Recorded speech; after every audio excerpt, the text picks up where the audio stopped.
LJP Ramvilas गुट के अध्यक्ष चिराग पासवान नवादा के बिचली बेल दरिया पहुंचे, जहां चिराग पासवान ने दुर्घटना में जान गंवाए 3 युवक के परिजनों से मुलाकात की।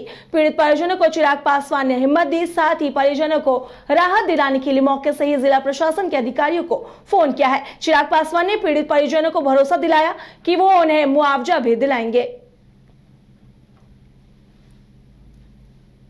और ज़्यादा दुखद तब हो जाती है जब उसके बाद उस पर लापरवाही बरती जाती है। कितना 28 तारीख की ये घटना है, 28 सितंबर की ये घटना है और आज हो गई 10 तारीख, 10 है ना, 10 अक्टूबर। आज 10 अक्टूबर हो गया, लगभग 12-13 दिन हो गए इस घटना को घटे। अभी तक प्रशासन की तरफ से कोई मुआवजा नहीं। भाई, घर का खाने खिलाने वाला व्यक्ति इस दुनिया से गया, छोटे छोटे बच्चे हैं, कौन उनको देखेगा, कौन उनको खिलाएगा। ये ऐसी भी चीज़ नहीं है भैया कि किसी को अपनी जेब से देनी है। ये एक राहत की राशि है, एक मुआवजा जो सरकार को नियमतः देना चाहिए। उसमें भी अगर इतना विलम्ब लगेगा, उसमें भी जब तक ये लोग जाके गिड़गिड़ाएंगे नहीं, हाथ पांव नहीं जोड़ेंगे, तब तक इनको मिलेगी नहीं, तो किस बात का लाभ दे रही है सरकार? कोई आना तो ज़रूरी समझता नहीं। मेरे मुख्यमंत्री आज तक किसी दरवाजे पर नहीं गए किसी के आंसू पोंछने। आप मत जाइए, पर कम से कम अपने प्रशासन के लोगों को तो इतना मुस्तैद रखिए कि भैया कम से कम तुरंत मुआवजा परिवार के लोगों को मिल जाए। कम से कम जो व्यक्ति गया वो आ तो नहीं सकता, पर उसके जाने के बाद जो एक आर्थिक बोझ परिवार के ऊपर पड़ता है उसको किसी तरीके से कम किया जा सके। गया नगर निगम शहर को प्रदूषण मुक्त बनाए रखने और मच्छर जनित रोगों से बचाए रखने के लिए एक बड़ा कदम उठाया गया है। पहली बार गया में कोल्ड फॉगर मशीन की शुरुआत की गई है। यह मशीन अत्याधुनिक और यूनिक है। इसमें स्प्रे पूरी तरीके से प्रदूषण मुक्त है। अभी वर्तमान में जिस तकनीक से फॉगिंग किया जाता है उससे प्रदूषण का भी प्रभाव पड़ता है, लेकिन अब ऐसा नहीं होगा। जीआरडीए कार्यालय स्थित मेयर वीरेंद्र कुमार उर्फ गणेश पासवान, डिप्टी मेयर चिंता देवी, नगर आयुक्त अभिलाषा शर्मा और पूर्व मेयर सह सैन्य कमेटी के सदस्य खोरीनाथ उर्फ मोहन श्रीवास्तव व पार्षदों ने संयुक्त रूप से इस हाईटेक मशीन व सीएनजी संचालित 70 टेम्पो टिपर और को हरी झंडी दिखाकर रवाना किया है।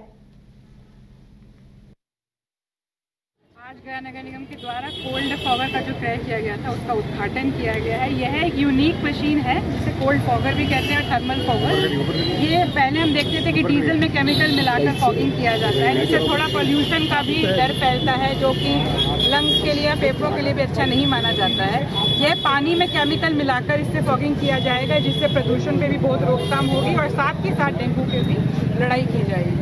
इसमें आपको स्प्रे भी मिला है जिसमें एंटी लार्वा जो हम डालते हैं कि जहाँ पे फ्रेश वाटर का या फिर अच्छे पानी का जो जल जमाव होता है उसमें ही डेंगू का जो अंडा है और कीड़ा है तो जन्म लेता है मच्छर, तो उसको भी हम स्प्रे कर सकते हैं। इससे मतलब ये 3 in 1 है। आप इससे डीजल में भी आप केमिकल मिलाकर वो वाला स्प्रे कर सकते हैं, पानी से मिलाकर भी अब एंटी लार्वा स्प्रे भी होगा। तीनों चीज़ हाईटेक तरीके से इससे है। मेजर है कि गया जो हमारा गया नगर निगम क्षेत्र है, ये एनकैप के प्रोग्राम में आता है, जो भारत सरकार का प्रोग्राम है। पॉल्यूशन मुक्त बनाने के लिए गया को चुना गया है बिहार में, जैसे पटना, गया और मुजफ्फरपुर। तो उसी के उद्देश्य से भी हमने देखा है कि जिससे कि हम कोल्ड फॉगिंग कराना चाहिए। नॉर्मल फॉगिंग मशीन से मच्छर तो मरता है, लेकिन उसका स्वास्थ्य पे थोड़ा प्रतिकूल प्रभाव पड़ता है। इसलिए ये कोल्ड फॉगर का क्रय किया गया है, जिससे दोनों ही चीज़ हो सके। नालंदा जिले के राजगीर थाना क्षेत्र के जरा देवी मंदिर के पास सड़क हादसा में एक युवक की मौत हो गई। बताया जाता है कि वो राजगीर में रहकर मजदूरी करता था। इसी दौरान वो सड़क हादसे की चपेट में आया और उसकी मौत हो गई। इधर घटना के बाद पुलिस शव को अपने कब्जे में लेकर पोस्टमार्टम के लिए सदर अस्पताल बिहार शरीफ भेज दिया है। राष्ट्रीय लोक जनता दल ने युवा प्रकोष्ठ के नए राष्ट्रीय अध्यक्ष के रूप में पप्पू सिंह को नियुक्त किया है। पप्पू सिंह ने प्रेस कॉन्फ्रेंस कर 27 कमेटी की सूची जारी कर दी, जिसमें मिथिलेश कुमार कुशवाहा को संगठन का उपाध्यक्ष बनाया गया है, तो वहीं रोहित रंजन को भी उपाध्यक्ष बनाया गया। धीरज शर्मा को उपाध्यक्ष के तौर पर नियुक्त किया गया और पार्टी के राष्ट्रीय प्रधान महासचिव माधव आनंद को कहा कि युवाओं से संगठन बुलंद होती है और पार्टी की कुछ ऐसी ही कोशिश है।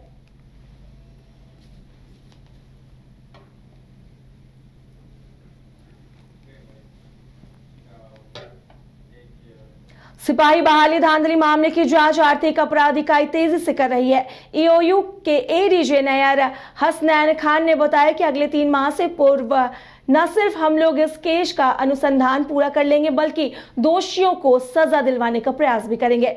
इसके लिए ईओयू ने पटना समेत कई जिले के तेज तरार पुलिस पदाधिकारी को कमान सौंपी है। एडीजी नैयर हसनैन खान ने यह भी कहा कि इस केस से जुड़े जिन 150 लोगों को ईओयू ने गिरफ्तार किया, उनमें से लगभग 80 लोगों को उनके विरुद्ध प्राप्त साक्ष्य के आधार पर न्यायिक हिरासत में जेल भेज दिया गया है और आने वाले दिनों में कई और चेहरे भी बेनकाब हो जाएंगे।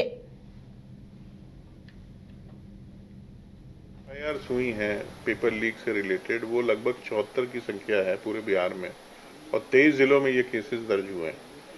तो आर्थिक अपराध इकाई जो इस कांड की जांच कर रही है, वहाँ हम लोगों ने 2 तरह से इसमें कार्रवाई प्रारंभ की है। एक हमारी एसआईटी है जो आर्थिक अपराध इकाई में गठित है और वो डीआईजी मानवजीत सिंह के नेतृत्व में काम कर रही है। इसके अलावा जो एफआईआर हुई हैं वहाँ उसी ज़िले के कुछ चुनिंदा अच्छी छवि के ऑफिसर्स जिनके ऊपर किसी प्रकार के आरोप नहीं हैं और वहाँ के पुलिस अधीक्षक के द्वारा उसको सर्टिफाई किया गया है, उनकी सूची मंगाई गई है और जल्द वहां से उन लोगों को इन कांडों का अनुसंधानकर्ता नियुक्त किया जाएगा। जो एफआईआर हुई हैं पेपर लीक से रिलेटेड, वो लगभग 74 की संख्या है पूरे बिहार में और सोशल मीडिया पर रील्स बनाने के चक्कर में लोग कुछ भी करने को तैयार हैं। न सिर्फ लोग बल्कि पुलिस जवान भी रील्स बनाने के नशे में छाए रहते हैं, लेकिन कई बार ऐसे रील्स बनाने के चक्कर में इनके खिलाफ कार्रवाई भी हो जाती है। मुंगेर से भी ऐसे ही एक खबर सामने आई है जहां महिला दरोगा का वर्दी में रील्स पहले वायरल हुआ और दरोगा मैडम का रील्स वायरल होते ही एसपी तक ये खबर भी पहुंच गई। तुरंत एसपी ने मामले में कार्रवाई करने का आदेश दिया और वायरल वीडियो मुंगेर का बताया जा रहा है। दरअसल बरियारपुर थाने में काम करने वाली महिला दरोगा पूजा कुमारी ड्यूटी के दौरान और वर्दी में ही रील्स बना चुकी थी। रील्स बनाने के बाद दरोगा मैडम ने इसे जैसे ही अपलोड किया वैसे ही ये रील्स वायरल हो गई और वीडियो पर व्यूज भी लाखों में है, लेकिन ऑन ड्यूटी काम छोड़ रील्स बनाने का ये शौक दरोगा मैडम को महंगा पड़ गया। मुंगेर एसपी जगुनाथ रेड्डी जला रेड्डी ने ऑन ड्यूटी काम छोड़ रील्स बनाने वाली इस महिला दरोगा के खिलाफ कार्रवाई का आदेश दिया है। IIT जी नीट एस्पिरेंट्स के सपने को पंख देने आ गया है कंप्लीट सॉल्यूशन इंस्टीट्यूट। यहाँ है smart classroom, 1-to-1 doubt clearing session, ask the expert, video solution और भी बहुत कुछ। मतलब हम करेंगे आपको गाइड, बनेंगे आपके mentor. Foundation classes from class 6 onwards for your bright future. Visit complete solution institute.